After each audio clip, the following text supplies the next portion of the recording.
myself as the mirror suggested. Être une femme en 2017, c'est difficile. Malgré encore quelques ajustements, nous avons fait bien du chemin et nous devons en être fiers.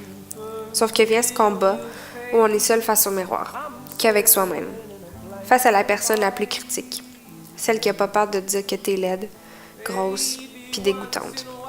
C'est une des guerres les plus difficiles. Et on est la plus seule. Parce que personne d'autre que nous peut venir à bout de ces jugements qu'on se répète en bloc dans notre tête. Une femme devrait toujours sourire, pas être malade, apprendre à marcher avec des talons, se sentir à l'aise dans une robe, savoir séduire les hommes de manière respectable, manger avec un fin appétit, ne pas prendre trop de kilos, mais ne pas trop en perdre, sentir la rose, avoir de l'énergie pour les enfants, pour le mari, pour le travail, pour le ménage, pour les commissions, pour les repas, avoir de l'énergie pour énergie elle-même dans le fond. C'est simple, on vit pas. On n'est pas trop drôle, on parle pas trop. On garde ses opinions pour nous-mêmes. On se tait et on fait la belle. Mais au fond, c'est quoi être belle?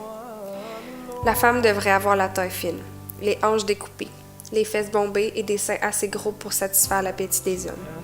Sans oublier le petit nez fin, les lèvres pulpeuses, de beaux yeux vert pâle et un teint pêche. De beaux ongles propres, de longs cils courbés, une démarche qui laisse place à l'imagination, puis des cheveux qui brillent au soleil, évidemment. Les sourcils dessinés parfaitement, sans un poil de travers, et lignes d'eyeliner pas trop grosses, mais pas trop minces non plus. Quoi que les gens puissent dire, le modèle auquel nous devons ressembler est affiché partout. C'est impossible de l'éviter. Finalement, la femme est parfaite et vit dans un monde parfaitement parfait. Sauf qu'on fait quoi si, autour de nous, tout est vraiment imparfait? C'est difficile de se recentrer et se ramener au rationnel, de se dire que la perfection n'existe pas, qu'on est nées toutes différentes et que plaire à tout le monde serait comme plaire à n'importe qui. Mais c'est plus facile à dire qu'à faire.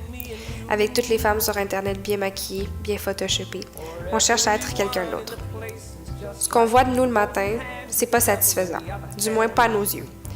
Notre visage est loin d'être aussi lisse que la mannequin sur la couverture de ta revue préférée, avec aucun bouton, aucune vergeture. On a le corps loin d'être découpé comme elle aussi. Puis on en oublie presque toute cette fortune qu'elle a payée pour avoir ce visage et ce corps-là. On se répète à vendre un rein pour être un minimum comme elle.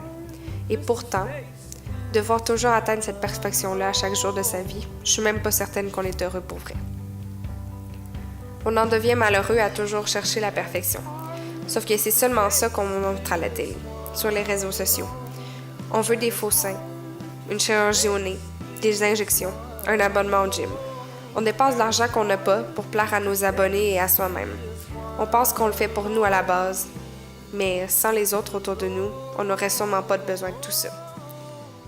Vous êtes belle, à votre façon.